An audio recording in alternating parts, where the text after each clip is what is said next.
Hey everybody, it's Heather, and I've been gone for a long time, I know, but I really needed to take a break from YouTube for a while and just kind of live my life, and I've been trying to just return to be a normal person again and not focus on TTCing so much. So the last video that I made, I was in the middle of my second IUI, which did not work. After that, I did a third IUI with injectables. That also didn't work. And I wanted to try to remain as normal as possible during those times. I know that it's pretty hard to not really think about TTCing all the time and have it kind of rule your life, but I wanted to return to what it was like when I was a normal person,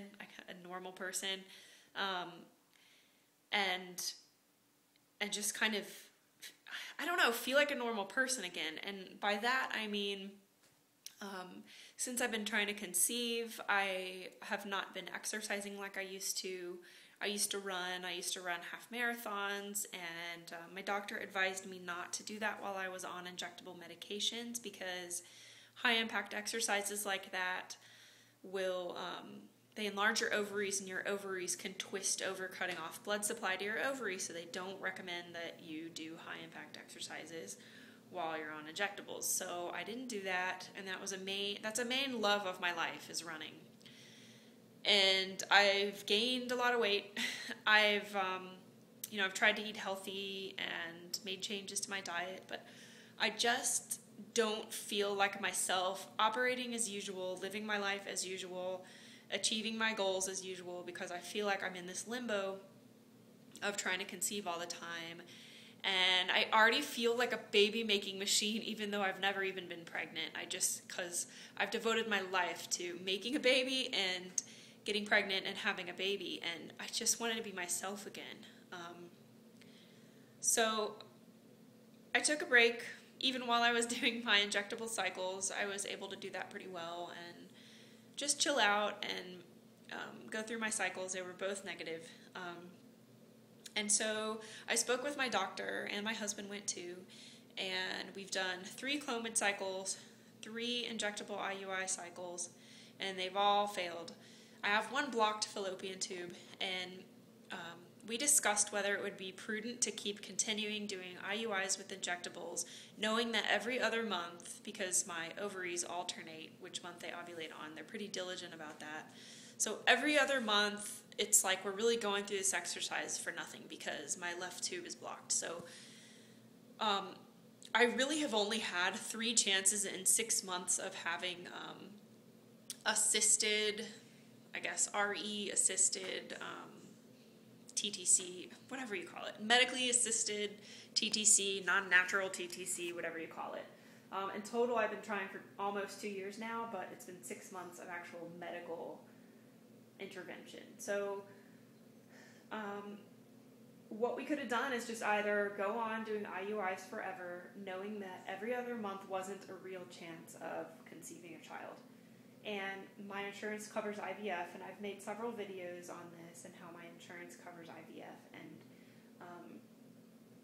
we decided with my doctor that we can either pay for a bunch more IUIs or go through a bunch more IUIs or go straight into IVF. My husband and I decided that we're going to do IVF. And I'm currently on birth control pills for my first IVF cycle. The reason why we decided this is because it is covered by our insurance, so why not? I'm 37 years old. I don't want to, if I were 25 or 27 even, I would continue on doing IUIs for a little longer, but I just don't really have the time. And I want to move on to the big guns, I guess. IVF is the big guns. I want to move on to the big guns and bring it out where I have, in my clinic, I have an almost 50% chance of getting pregnant. And I forgot what the live birth rate is for someone my age who's 37, but I think it's like 40, almost 40%, which is really good. I mean, in my IUI cycles, my doctor gave me a 10% chance of conceiving, and now I have like a almost 40% chance of having a live child. So that is awesome, and I'm really excited about it.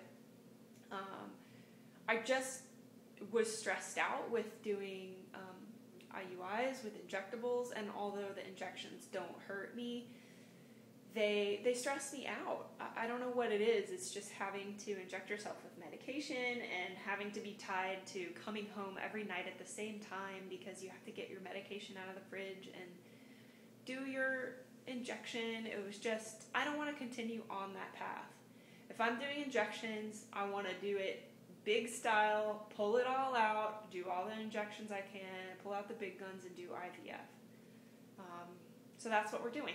And I'm pretty excited about it. I've been on the birth control pill for about a week and a half now.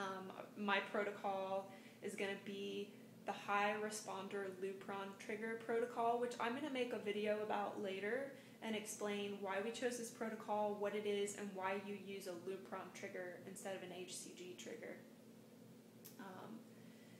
So yeah, I'm just waiting to be able to start my stims for my first IVF cycle. I really feel positive about this. Like, I really feel like this is going to work. And if the fresh cycle doesn't work, that we're going to have several embryos frozen and we're going to be able to do frozen embryo transfers. I have 2 friends that have just gone through this at my clinic, and they both had a lot of eggs retrieved on this protocol, and they both had at least 2 embryos frozen after their fresh transfer. So I really have positive high hopes for this, and I'm really excited about it. So I'm back. I'm going to start a bunch of IVF videos, so get excited. Bye, everybody.